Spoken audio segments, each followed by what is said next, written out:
Oke. Demikian. Ini kan posisi Pak Jokowi sudah tidak lagi menjabat sebagai kepala negara, Mas Roy. Kenapa kok kemudian masih dikejar-kejar juga urusan ijazah palsu ini di mata Anda, Mas? Apa yang mau Anda kejar sesungguhnya? Jangan lupa, dia melaporkan katanya selaku warga negara biasa. Katanya selaku rakyat. Kemudian melaporkan dengan pencemaran nama baik. Tidak akan pernah lupa, Mas. Bulan Februari 2025, baru 3 bulan yang lalu, ya kalau lupa tolong diingatkan ya, Mas Reddy kalau ketemu. Dia itu sekarang pejabat negara lagi sebagai Dewan Pengarah Danantara. Jadi sebagai Dewan Pengarah Danantara itu pejabat publik.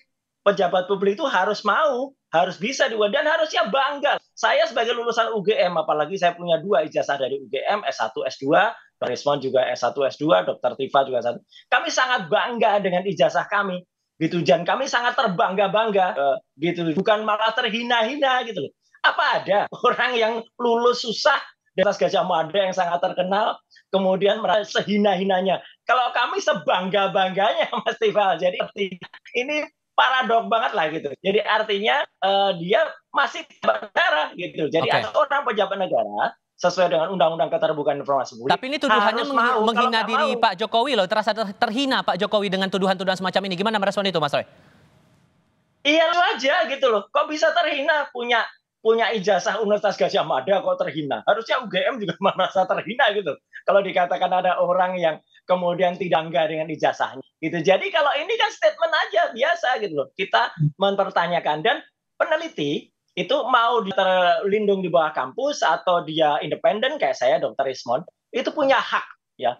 Hak profesional, hak publik untuk kemudian melakukan kalau ada yang kurang dan kalau ditanyakan misalnya, kok hanya Pak Jokowi aja? Enggak, kalau ada tokoh publik yang lain yang misalnya kemudian kita curious ya, kita kepo, mungkin ijazahnya nggak benar nih. Tentu akan kita speak juga, misalnya yang lagi menjabat sekarang ya gitu, yang ini jual apa yang disuarakan oleh para purnawirawan tadi itu clear banget, itu juga pasti akan dibedah juga ijazahnya. Bukan kepala negara tapi masih menjadi pejabat negara, contoh kasus di Danantara, Bang Freddy. Makanya kemudian ini masih tetap dipersoalkan. Beralasan tidak menurut Anda, Bang? Itu kan alasan yang dicari-cari aja. Kemudian itu kan belakangan. Itu kan belakangan Dewan Pengarah nggak ada hubungannya lah dengan perkara ini. Jadi begini, ya silahkan nanti Mas Roy dan kawan-kawan melakukan pembelaannya, silahkan. Pak Jokowi bukan merasa terhina bahwa dia alumni UGM, justru dia sangat bangga. Itu yang membuat dia menjadi pada posisi presiden 2 periode, dan ijazah itu yang dipergunakannya yang membuat dia merasa terhina, sehina-hinanya, martabatnya, kehormatannya diserang adalah ketika ijazah yang dia pergunakan, dia peroleh itu dengan sebaik-baiknya itu dia pergunakan untuk menjadi presiden 2 periode dikatakan palsu. Kemudian terus-menerus itu dibangun narasi-narasi seolah-olah Pak Jokowi ini telah menggunakan ijazah itu untuk menjadi wali kota, gubernur, presiden ya, dengan dasar-dasar atau ijazah yang tidak benar. Itu narasi itu di publik menjadi gaduh, itu yang membuat Pak Jokowi menjadi terhina dan melapor, bukan karena beliau alumni UGM. Jangan dibolak-balik, Mas Roy. Oke, gimana Mas Roy?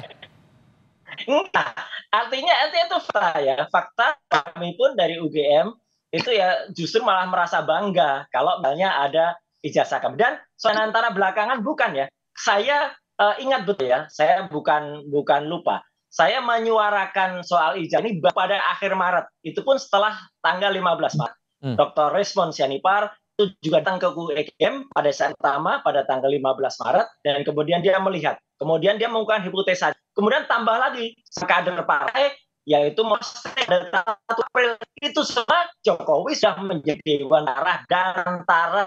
Ya, seluruh publik menilai nih Mas Tifa. Jokowi itu sudah kalau misalnya dia November sudah jadi rakyat biasa. Sampai dengan Januari, Februari itu dia belum apa-apa. Nah, kalau ada gugat ijazah di situ mungkin salah karena dia rakyat biasa. Nah, Februari jadi publik clear sekali yang stamp-nya itu, time framing-nya itu tepat sekali. Ketika Maret kita teriak, loh ini ada pejabat negara ya harus mau dong itu dibuka, dan ternyata faktanya siang ini fakta itu sudah bilang kalau mau menunjukkan keadilan ternyata tidak mau di pengadilan. Ini kan sudah salah dengan statement-statementnya. Publik lah itu semua itu. Ini sudah banyak aduannya Bang Freddy. Menurut Anda aduan-aduan dari para pihak, dari Pradi Bersatu sudah melapor ke Polres Jakarta Selatan, Pak Jokowi langsung mengadu ke Mapolda Metro Jaya. Apakah ini akan berujung pada hukuman atau gimana Anda membaca prospeknya ke depan? Jadi begini, saya tanggapi sedikit tentang pejabat negara tadi, walaupun gak ada hubungannya udah saya sampaikan dengan antara dengan ini.